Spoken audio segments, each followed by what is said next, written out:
এই মুহূর্তে খবর পাওয়া যাচ্ছে মনিরুল ইসলামের বিরুদ্ধে এফআইআর দায়েরের নির্দেশ দেওয়া হয়েছিল। 20 ঘন্টা পেরিয়ে গিয়েছে, এফআইআর দায়ের হয়নি ঠিকই, কিন্তু তদন্ত সম্ভবত তার বিরুদ্ধে শুরু হতে চলেছে। পার্থপ্রতিম ঘোষ আমাদের প্রতিনিধি আরো বিস্তারিত এ নিয়ে বলতে পারবেন। পার্থ,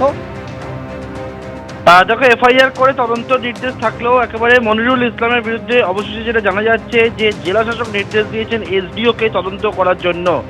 অর্থাৎ তুমি জানো যে মনিরুল ইসলাম ফারাক্কার তৃণমূল বিধায়ক, তার বিরুদ্ধে একেবারে গতকাল কমিশন যে বিষয়ে উল্লেখ করেন যে গত কয়েকদিন আগে 19 তারিখে একটি বক্তব্য তার সামনে আসে, যে বক্তব্য একবার দেখতে পাওয়া যাচ্ছিল মনিরুল ইসলাম বেপরোয়া হয়ে একেবারে কমিশনকে হুমকি দিচ্ছে, এবং সেই হুমকি প্রসঙ্গে কমিশনের নির্দেশ ছিল জেলা নির্বাচনী আধিকারিকের কাছে, অর্থাৎ জেলা শাসক ডিএম এর কাছে, যে অবিলম্বে কালকেই বিকেল 5টার মধ্যে মনিরুল ইসলাম বিধায়কের বিরুদ্ধে এফআইআর করার এবং তার পরবর্তীকালে রিপোর্ট সাবমিট করার।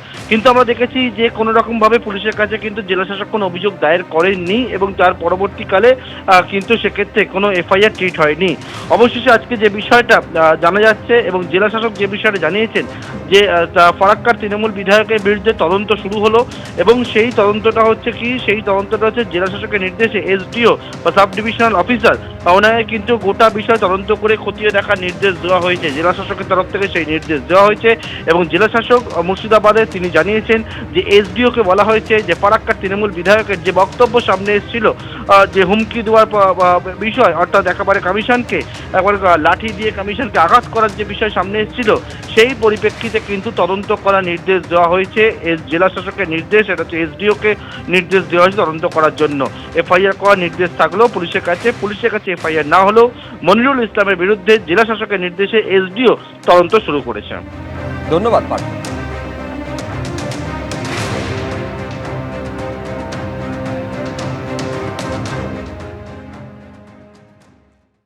ভোটের মুখে আইপ্যাক কাণ্ড ঘিরে শোরগোল পড়েছে রাজ্য রাজনীতিতে। এই আবহে গতকাল কলকাতায় এসেছেন ইডি ডিরেক্টর রাহুল নবীন। সকালে সিজিও কমপ্লেক্সে পৌঁছন আজ ইডি অধিকর্তা।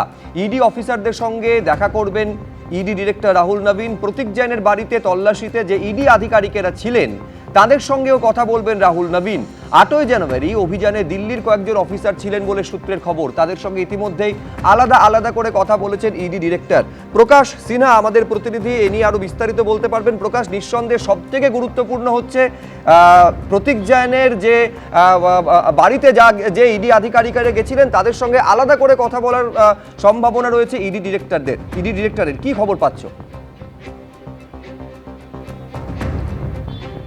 দেখো সুব্রজিৎ, আগেই তিনি দিল্লির যে অফিসাররা তাদের মধ্যে দুজনের সঙ্গে আলাদাভাবে কথা বলেছেন, যারা মুখ্যমন্ত্রী মমতা বন্দ্যোপাধ্যায়ের সঙ্গে সেদিন কথা বলেছিলেন। তাদের সঙ্গে কথা বলার পরেই কিন্তু ইডি ডাইরেক্টর রাহুল তিনি কিন্তু সিদ্ধান্ত নেন যে কলকাতা আসবেন, এবং কলকাতায় ইতিমধ্যে তিনি এসে পৌঁছেছেন। আজকে সকাল 10টা নাগাদ তিনি সিজিও কমপ্লেক্সের ইডি দপ্তরে এসে পৌঁছেছেন, এবং তারপর থেকে প্রায় 3.5 ঘন্টা হয়ে গেছে দফায় দফায় তিনি বৈঠক করছেন। কাদের সঙ্গে বৈঠক করছেন?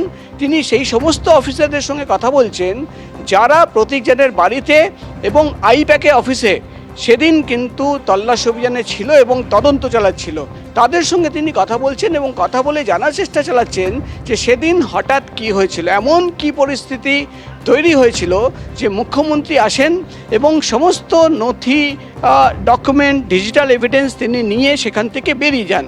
সেই পরিস্থিতি কী হয়েছিল? অন্যদিকে তুমি জানো যে একাধিক এফআইআর করা হয়েছে, যেটা সূত্র মারফত আমরা খবর পাচ্ছি যে আধিকারিকদের, অফিসারদের ইডি ডাইরেক্টরের পরিষ্কারভাবে নির্দেশ বা বার্তা যে কোনোভাবে আপনারা টেনশন নেবেন না, সমস্ত এফআইআর বা আইনি মারপ্যাচ ইডি দফতর বুঝে নেবে। এবং এটাই কিন্তু যা মোরাল বুস্ট আপ করার চেষ্টা। এর ছাড়া তুমি জানো একাধিক গুরুত্বপূর্ণ মামলা রয়েছে ইডির অফিসে।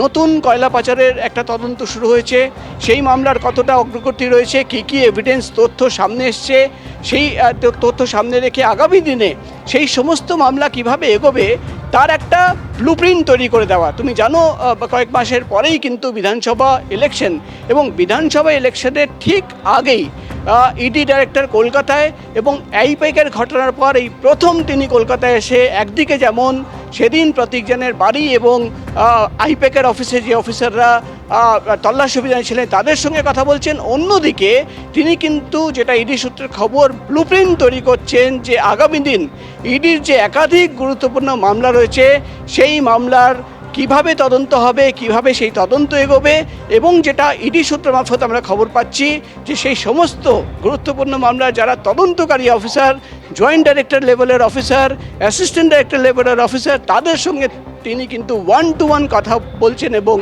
ব্লুপ্রিন্ট তৈরি করছেন। শুভজিৎ, ধন্যবাদ প্রকাশ। এবিপি আনন্দ, এগিয়ে থাকে, এগিয়ে রাখে।